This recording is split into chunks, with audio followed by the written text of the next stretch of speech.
Interrogation Tuesday continues. Today, it's Dale Swaim joining the show. This is Locked On Brewers. You are Locked On Brewers, your daily Milwaukee Brewers podcast. Part of the Locked On Podcast Network, your team every day.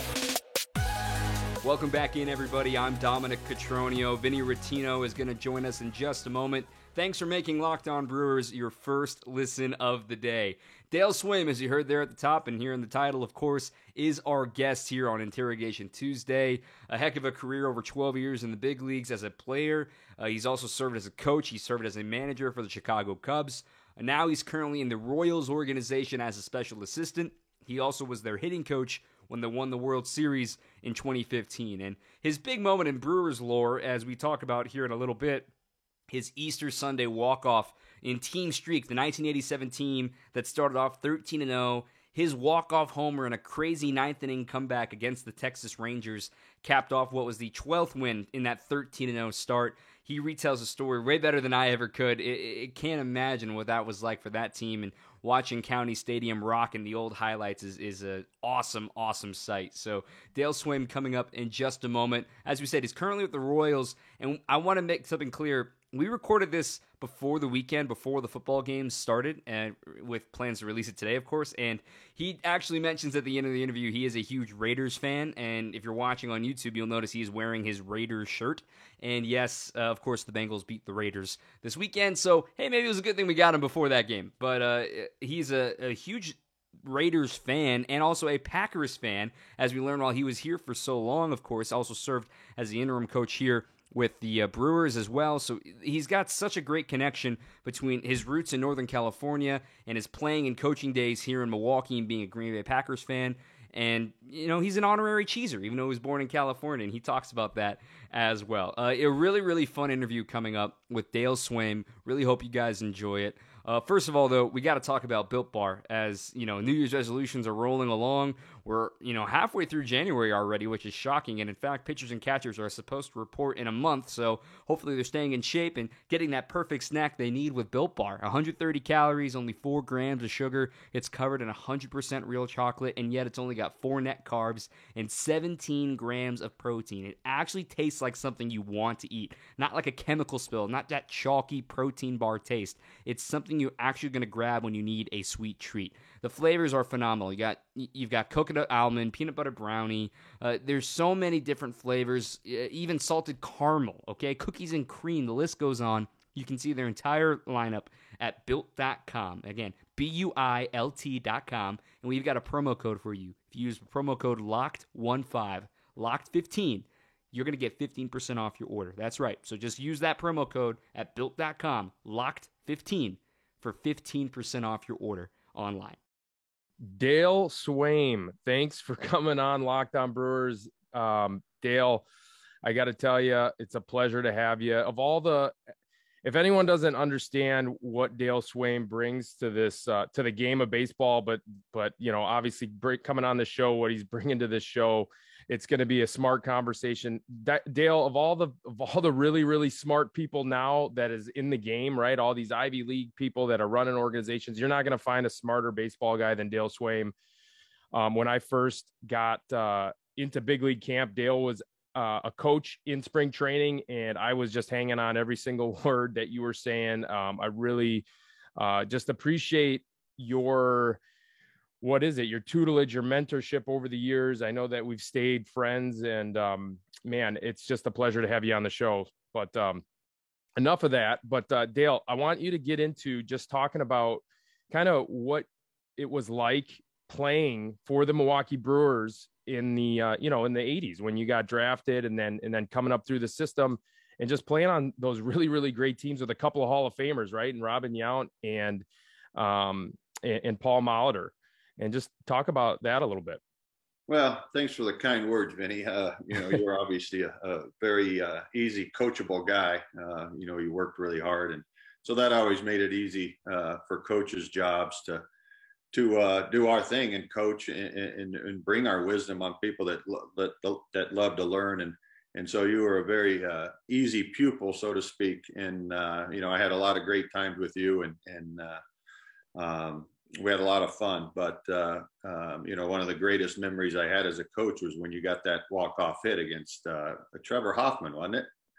It was it was off of Joe Thatcher, actually. Joe Thatcher, yeah, okay, yeah. But that was a hell of a moment, and obviously I know in your career, and you're always one guy we pulled for, a non-drafted kid and all that. So anyway, I appreciate all your hard work and all the kind words. But yeah, growing up with the Brewers, signing in when I was 18 years old, and understanding what the Brewers had just done, coming off the World Series and unfortunately losing to the Cardinals. But, understanding at that time what the Brewers were about. Harvey Keene was just stepping down as a manager, and, he had Robin Yount and Paul Molitor's and Jimmy Gantner's, guys that, really taught me everything I know. There's not, there's some people around that have taught me a little bit here and there, but nothing like those three guys. So I was very fortunate to come up with an organization that had three guys like that that took me under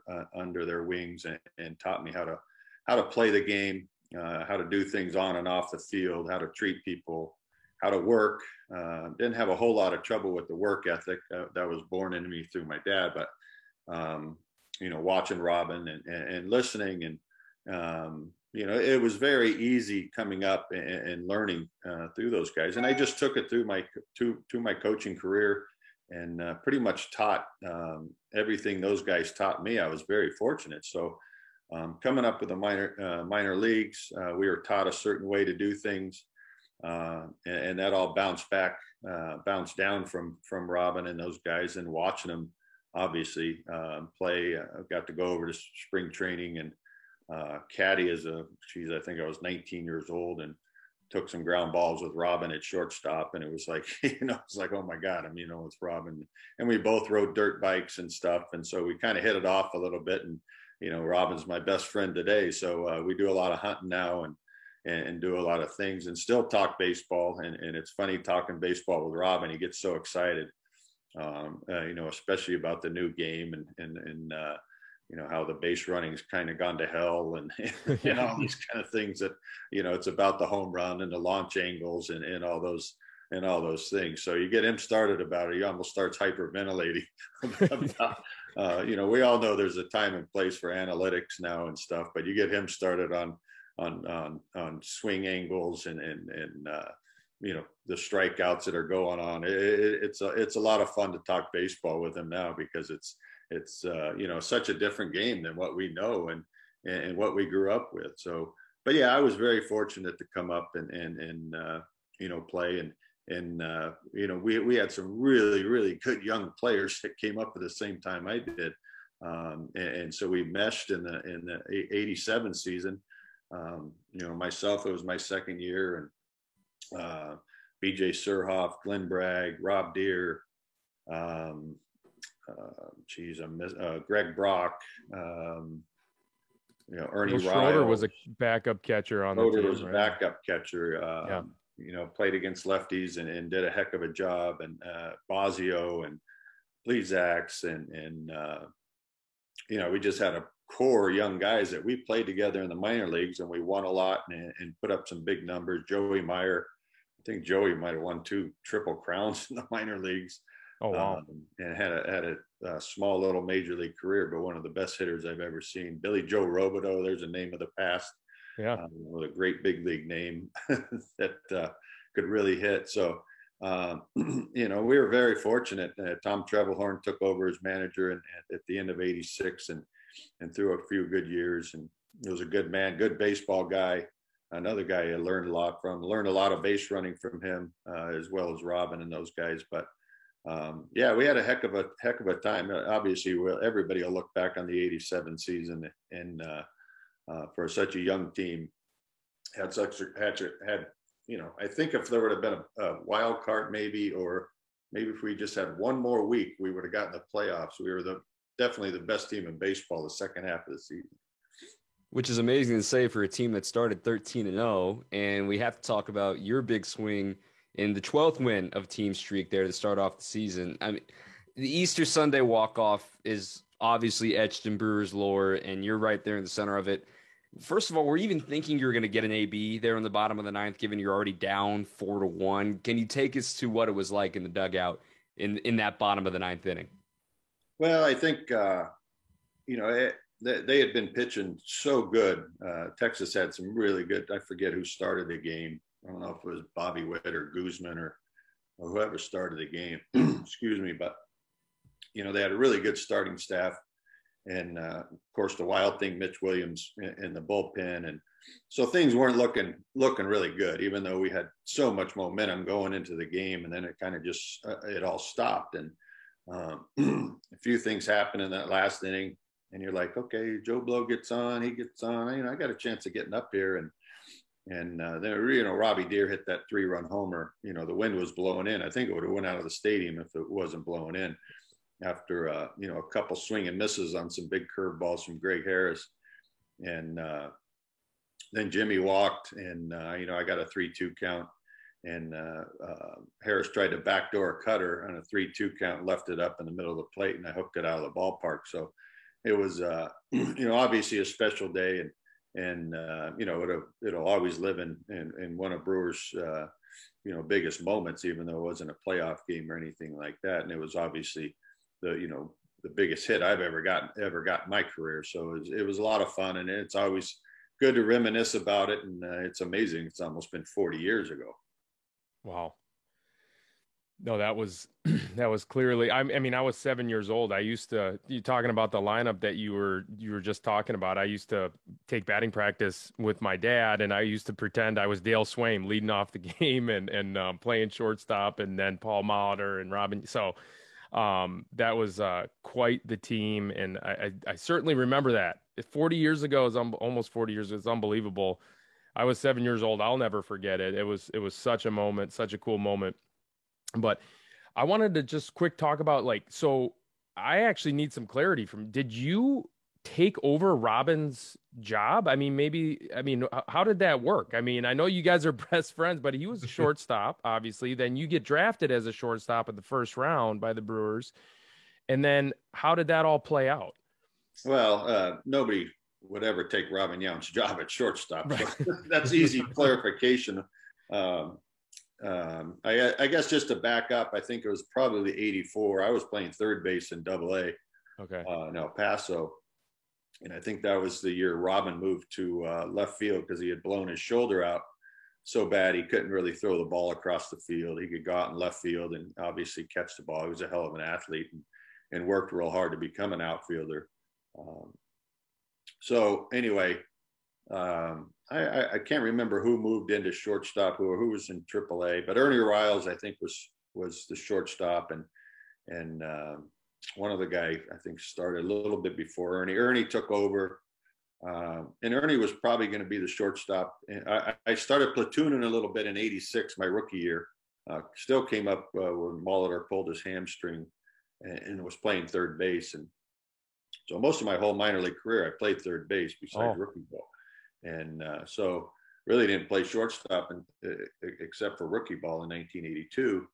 And then Molitor came back and they wanted to keep my bat in the lineup. Me and Ernie started platooning at shortstop. And believe it or not, I was slated to be the utility player in 87. And going into spring training, Ernie got into I believe a barroom little fight and hit a guy over the head with a beer bottle or something like that. I can't be quoted on that. Sure. And sliced his finger and tore a ligament in his throwing hand and his finger, and really wasn't available till about the All-Star break. So anyway, that's how I became shortstop. And Robin had already moved to the outfield because of his arm, and obviously ended up, when his arm got better, moved to center field, and that's history because he became, I think, a Gold Glove and won the MVP in center field as well. So, no, everybody always wants to say that, or I moved Robin Yount. There was nobody moving Robin Yount besides a really powerful injury to his shoulder is the only thing that moved him away from shortstop. I had actually gone to instruction league and played center field because you had Gumby at second, Robin at short, and Molitor at third base. So I really didn't have nowhere to go when it was time for me to get to the big league. So I was going to instruction league, playing some outfield, because I ran really well at the time before I shattered my leg.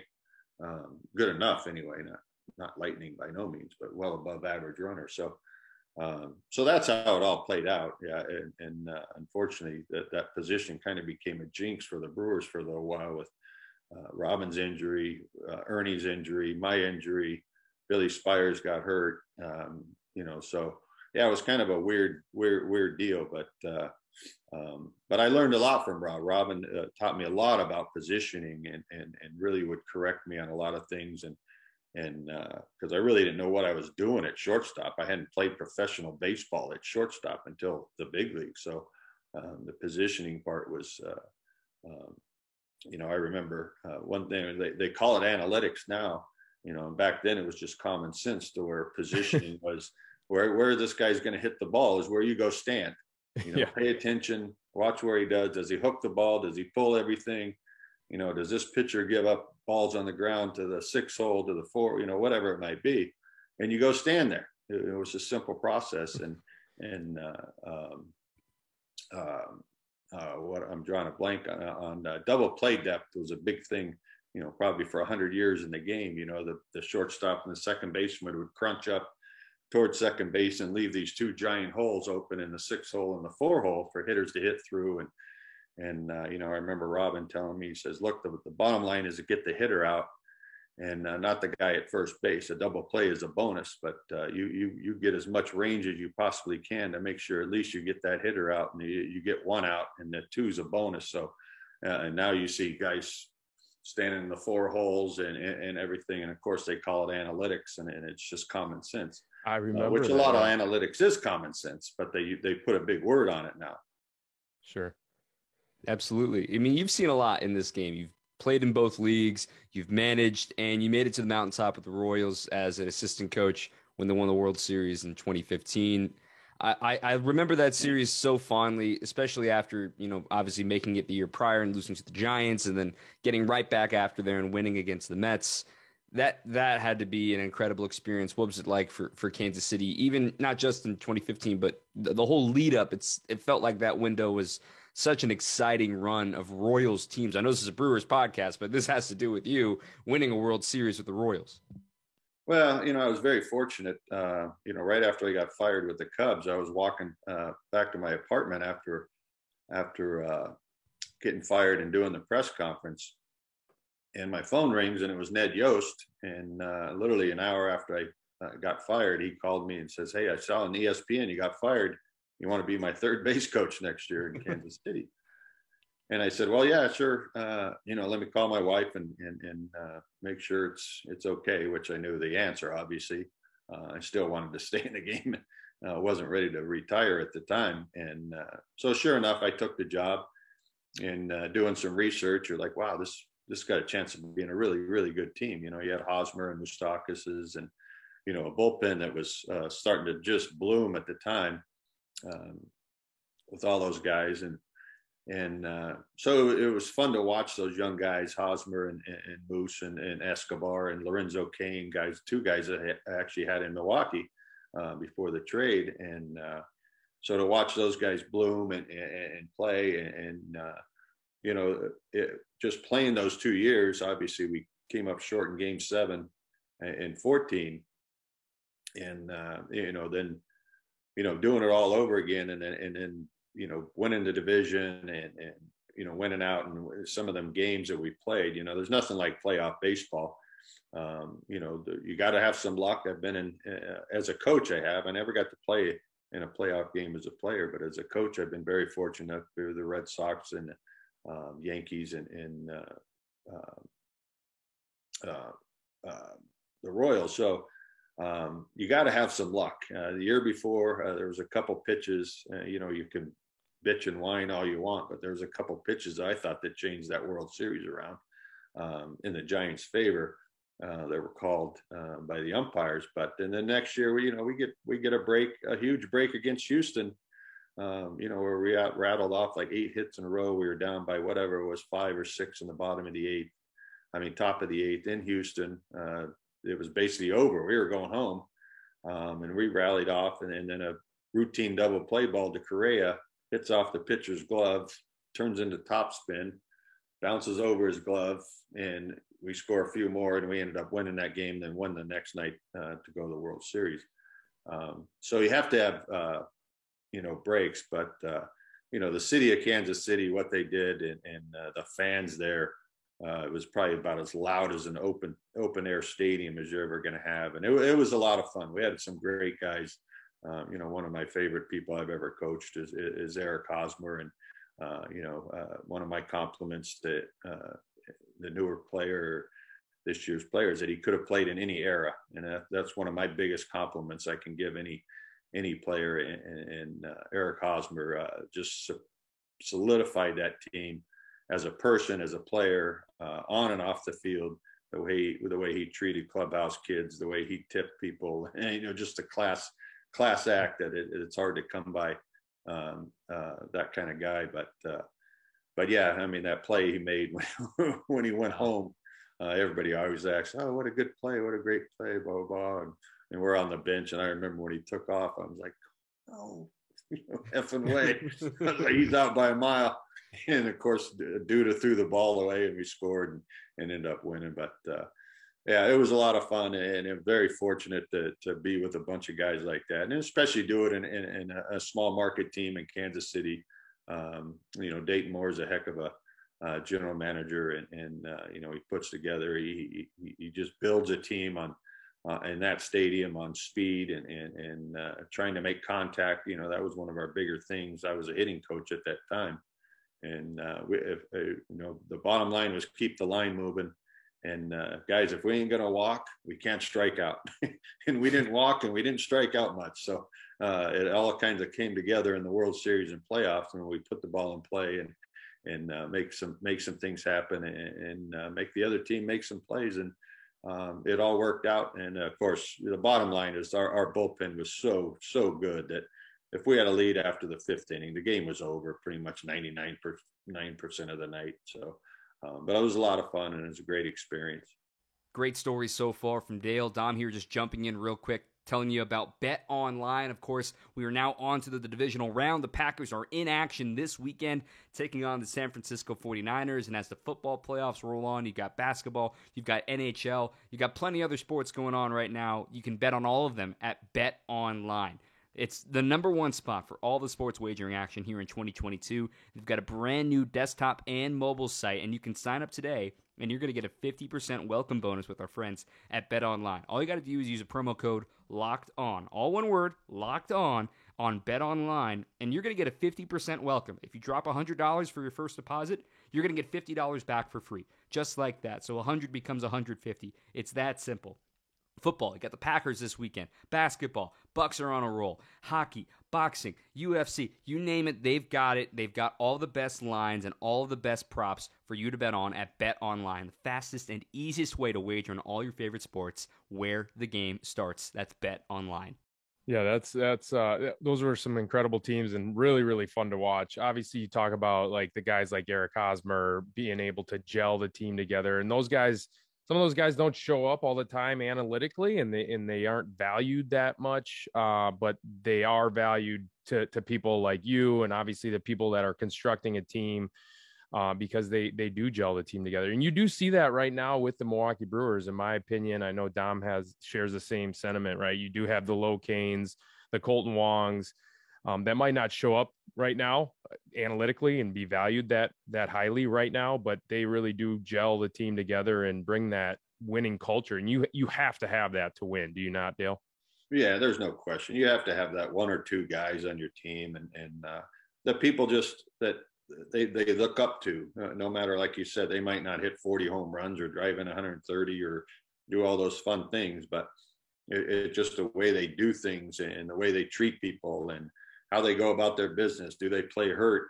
Do they understand the art of playing hurt and how much it hurts your team when you don't play at 100%? Because in baseball, 162 games, you're not going to play 100%. So it's very, I once again, I'll go back to Robin. He always had some great things to say. Robin said, you have to play every single day unless you can't play, because the guy sitting on the bench just isn't as good as you are.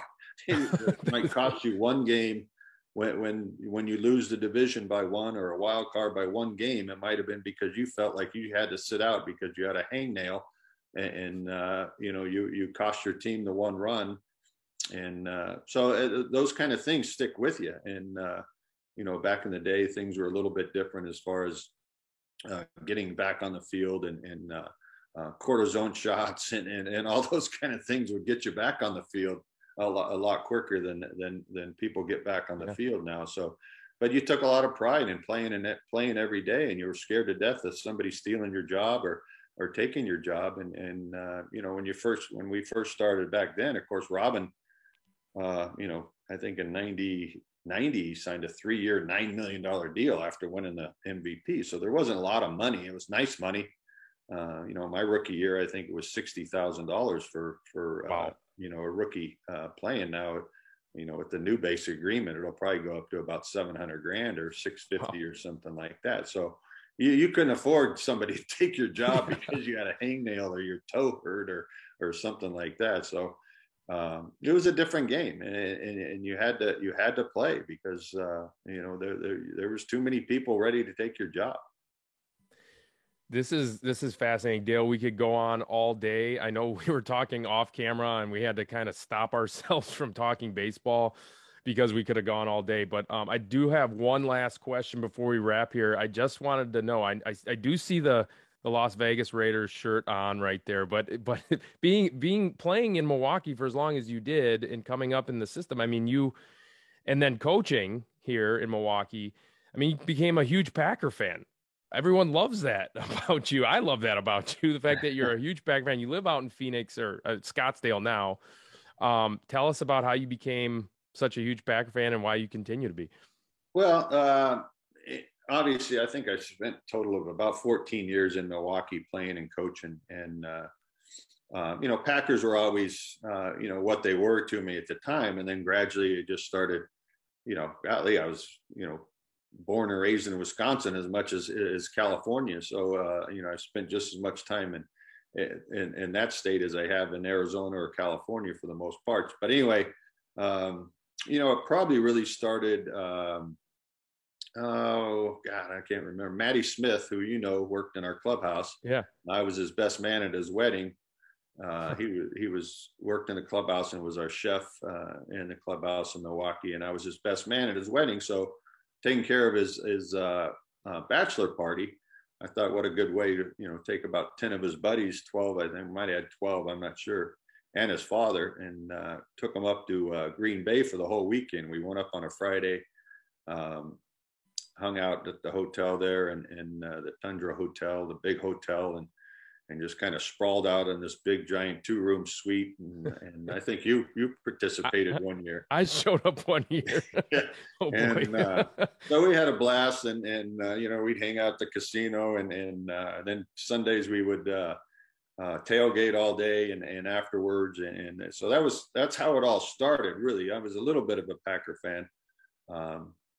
And for about the next, 8-9 years, I started taking about 10 of my buddies, 12 of my buddies, and we'd do that same trip and just have a blast, and really became, a big Packer fan and really rooted. And of course, got to meet Aaron Rodgers a couple of times, through batting practice to him a couple of times at Miller Park. So that's kind of how it all developed. And obviously they're on a heck of a run again. And I'll be pulling for my Raiders, but it'd be great if it was the Raiders and Packers in the Super Bowl.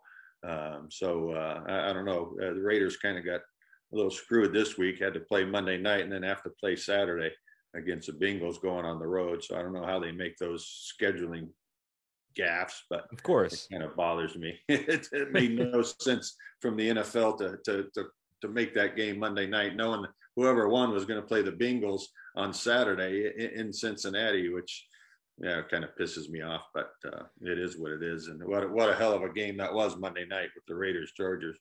That was awesome. I mean, shoot, it could have been, you could have had the tie. We're in the back of your mind thinking, just take the knee. It's over. We don't need this field goal. No, because actually one team I really hate is the Chargers. So it just really made perfect good to make them go home. And especially on that kind of game, because I think if you win the game like they did, I think that it at least continues some momentum instead of kissing your sister and then going to the playoffs. I think that kind of win, I know it might took a lot out of them too. Don't get me wrong, an overtime win like that and then having to travel to Cincinnati is going to be a big task. But hey, the Raiders they've been fighters, man. They've had a lot of problems this year, obviously, and overcame a lot to win 10 ball games. Well, it was great walking down memory lane with you, Dale. We really appreciate you taking some time today. We know you've got hopefully baseball season coming up for all of us. So you're still in the Royals organization. So we wish you guys all of the best. And hopefully we can cross paths in spring training, or maybe you can take some money from Robin on the golf course at some point too. Okay. All right, Dom. Hey, thanks for having me, guys. I really enjoyed it and appreciate it. Thanks for coming on, Dale. All right, Benny. Take care, buddy.